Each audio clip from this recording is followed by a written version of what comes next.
Hello everyone, welcome back.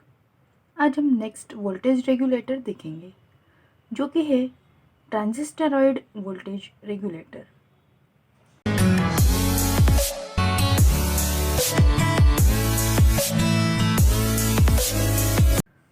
What is transistorised voltage regulator?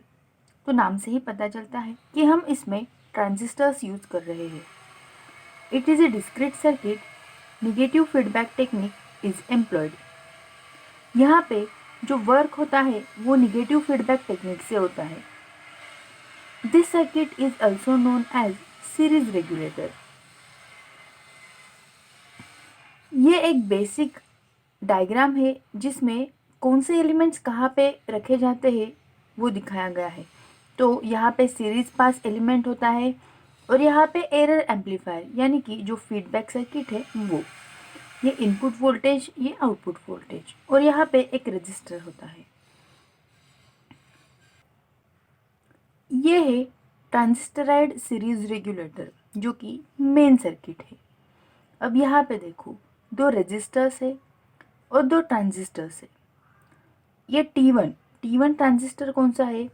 Series pass transistor. It is a common emitter amplifier. T2 transistor is a error amplifier, gives negative feedback. R1 और R2 voltage divider to take sample voltage from output, R1 और R2। ZD यानी कि ये जो Zener diode है वो provide reference voltage. R3 to keep zener voltage constant. R4 जो है वो होता है collector resistance for transistor T2। और V input is a unregulated DC input voltage. अब हम ये जो ट्रांजिस्टरॉइड सीरीज रेगुलेटर है वो वर्क कैसे करता है वो देखेंगे। अब हम इसकी वर्किंग देखेंगे, बट उससे पहले हमें कुछ रिलेशंस और कुछ इक्वेशंस देखने हैं जो कि इस वर्किंग में बहुत ही इम्पोर्टेंट है। सबसे पहला है कि when transistor base voltage increases the collector voltage decreases. Second है द आउटपुट इंक्रीजेस और decreases at that instant voltage divider R1 R2 make some changes at the base of T2 यानी कि VB2।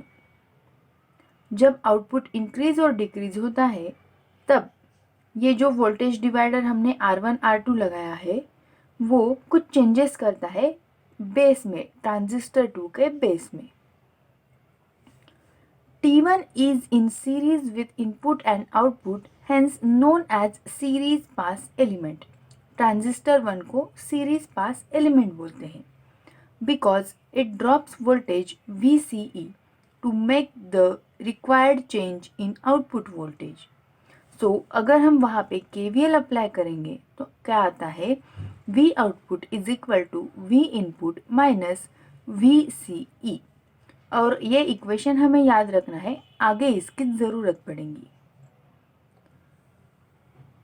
फोर्थ है transistor to compare the sample voltage produced across R2 with Zener voltage and makes appropriate changes in VB of transistor 1 so that T1 makes VCE drop accordingly।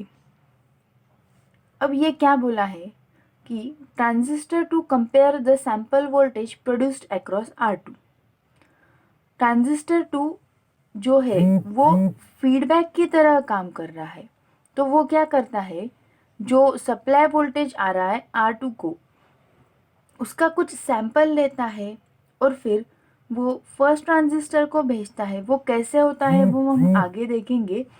और हम जो हमारा voltage regulator है, जो regulated output है, वो इस action की वजह से मिलता है। वो कैसे, वो देखते हैं अब। सबसे पहले केस वन में क्या है? When the output voltage increases the voltage across R2 increases since it is coupled to the T2। यानी कि ये जो R2 है वो हमने जो ट्रांजिस्टर सेकेंड है उसको लगाया है। सो उसकी वजह से VB2 यानी कि ट्रांजिस्टर 2 का base voltage increases and VB1 decreases. ये इंक्रीज होता है, जब हम डायग्राम में देखेंगे तो आपको समझ में आ जाएगा।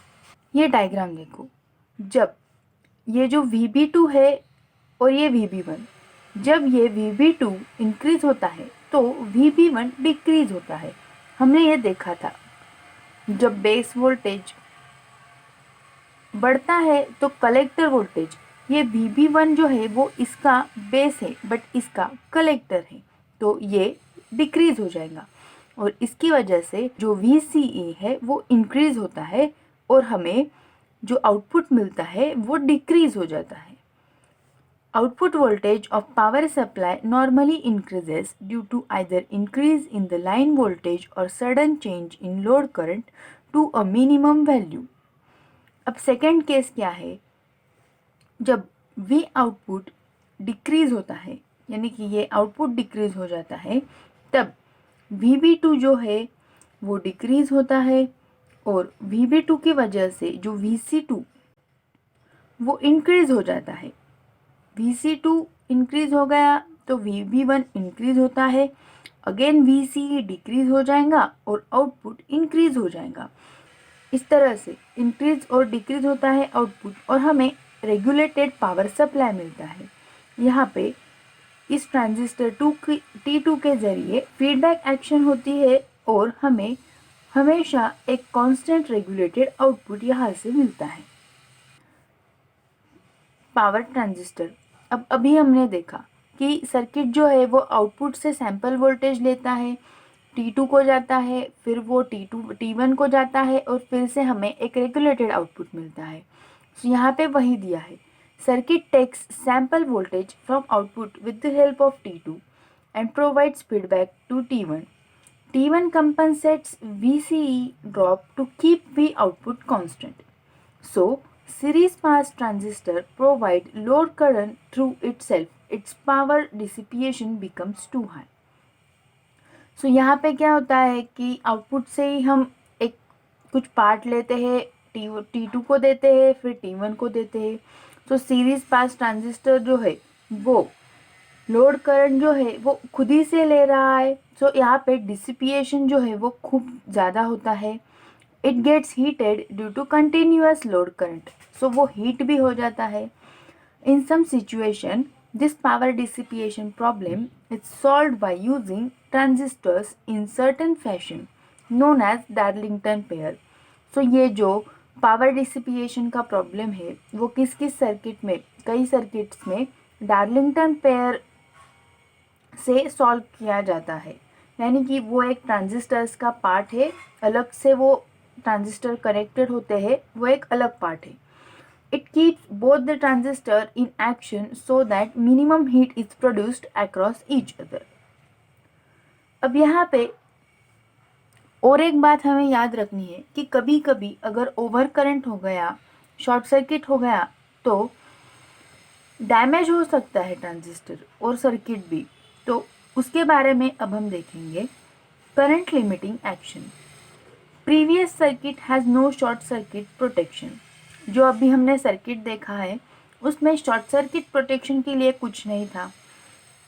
If by mistake the output terminals of regulated circuit get shorted, it passes very large current known as short circuit current, produces very large heat across transistor and may damage. This is due to lack of current limiting action. अगर output terminals short हो गए या फिर अगर over current pass हो गया, large amount of current pass हो गया, तो शॉर्ट सर्किट हो सकता है, डैमेज हो सकता है सर्किट। और ये क्यों होता है? क्योंकि करंट लिमिटिंग एक्शन वहाँ पे नहीं दी हुई है।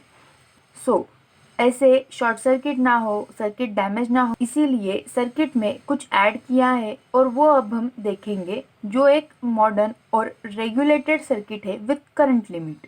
ये है voltage regulator with current limit. यहाँ पे T3 थर्ड ट्रांजिस्टर ऐड किया है विथ RSC, एक resistance, short circuit resistance.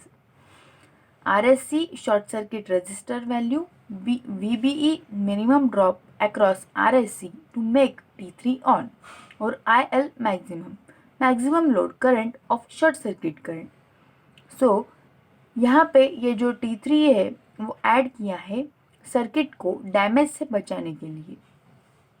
When circuit is delivering normal load current, T3 is off. जब सर्किट में नॉर्मल करंट फ्लो हो रहा होता है तब ये ऑफ रहता है, इसका कुछ भी काम नहीं होता.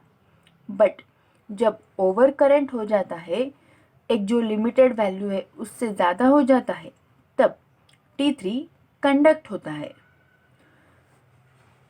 और उस टाइम क्या होता है, excess load current flows through RSC और when short circuit takes place across the output. ये जो RSC है उससे जो एक्सेस लोड करंट है वो पास कराते हैं, और इस एक्शन से हम ये सर्किट को डैमेज से बचा सकते हैं. यहाँ पे जो VBE है उसका जो वोल्टेज होता है वो 0.6 वोल्ट होता है. RSC is equal to VBE upon IL max. IL max को शॉर्ट सर्किट करंट भी बोलते हैं, इसीलिए VBE अपॉन ISC, और VBE की वैल्यू है 0.6, so 0.6 upon ISC. So RSC is equal to 0.6 upon ISC. अब इसका वर्किंग क्या है, तो जब शॉर्ट सर्किट होता है या फिर इंक्रीज होता है लोड करंट, तब RSC का जो करंट है वो इंक्रीज होता है. Voltage drop becomes greater than 0.6 volt. और जब ये करंट इंक्रीज हो जाएगा तब वोल्टेज ड्रॉप 0.6 से ज़्यादा हो जाएगा, और उस वजह से थर्ड ट्रांजिस्टर ऑन होगा. और जब थर्ड ट्रांजिस्टर ऑन हो जाएगा तब कलेक्टर करंट लेगा वो R3 से, और VB of third transistor increase हो जाएगा. और इसकी वजह से फिर से वही पहली वाली बात, VC डिक्रीज होगा, फिर VB1 डिक्रीज हो जाएगा, VCE1 इंक्रीज हो जाएगा, और आउटपुट डिक्रीज हो जाएगा. इस तरह से ये जो थर्ड ट्रांजिस्टर लगाया है वो इस पूरे सर्किट को एक्सिस करंट या फिर शॉर्ट सर्किट से बचाता है. और इस तरह से ये जो ट्रांजिस्टरॉइड वोल्टेज रेगुलेटर है वो वर्क करता है. अगर आपको इसमें कुछ डाउट्स या क्वेरीज हो तो आप ज़रूर पूछें. इस वीडियो को लाइक करें, शेयर करें और चैनल को सब्सक्राइब करना भी ना भूलें. Thank you.